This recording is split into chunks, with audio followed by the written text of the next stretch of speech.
Chabert, bonjour. Bonjour. Vous êtes avocat pénaliste au barreau de Paris. Il y a quand même un certain nombre de mesures qui ont été rappelées aujourd'hui, qui avaient déjà été ébauchées. Qu'est-ce qui vous a le plus frappé dans ce qu'a annoncé le Premier ministre tout à l'heure? D'abord, avant toute chose, je pense que c'est un discours très fort. Et après ce discours, je peux dire que nous n'avons plus peur et nous n'avons plus honte d'être français. Je crois vraiment que c'est beaucoup plus important que toutes les mesures qui vont être mises en œuvre. Je trouve que ce qui est très intéressant, c'est que dans les mesures qui sont mises en œuvre, le respect des principes de liberté vont être posé comme une exigence. Et donc, il y a vraiment, dans les propos de notre Premier ministre, un désir à la fois de combattre, puisqu'on est en guerre contre le terrorisme, mais également de respecter les individus.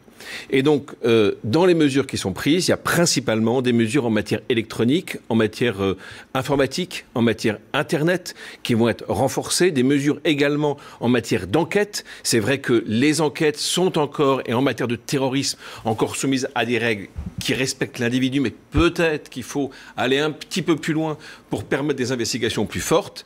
En tout cas, il y a un travail qui est mis en œuvre et un travail qui doit être rapide, car il nous a clairement dit qu'il faut que la copie soit rendue dans les jours qui viennent. Alors, pour ce qui concerne, puisque vous avez beaucoup travaillé bien sûr avec le milieu carcéral, pour ce qui concerne cette notion d'isolement en prison pour les individus qui sont les plus radicaux, il n'a pas parlé d'isolement dans des cellules à proprement parler, mais il a bien prononcé le mot quartier. C'est-à-dire qu'on n'a pas les moyens aujourd'hui d'appliquer directement cet isolement systématique? Alors c'est une question beaucoup plus large, parce qu'on combat dès le début, et le but de la prison, c'est d'être seul en cellule. Et ceci est absolument impossible depuis un siècle.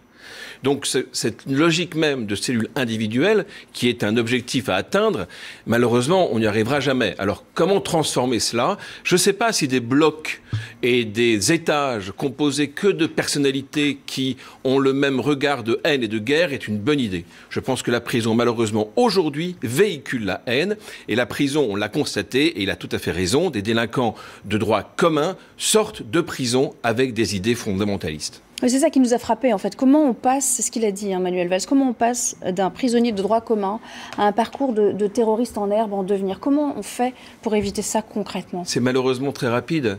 Lorsque vous avez 20 ans, vous avez rien au-delà de la troisième, et qu'on vous a dit que vous étiez nul, et vous arrivez en prison, et qu'il y a un imam détenu qui va vous dire « t'es quelqu'un d'exceptionnel », eh bien on va écouter cette personne qui va dire au gamin « t'es quelqu'un d'exceptionnel ».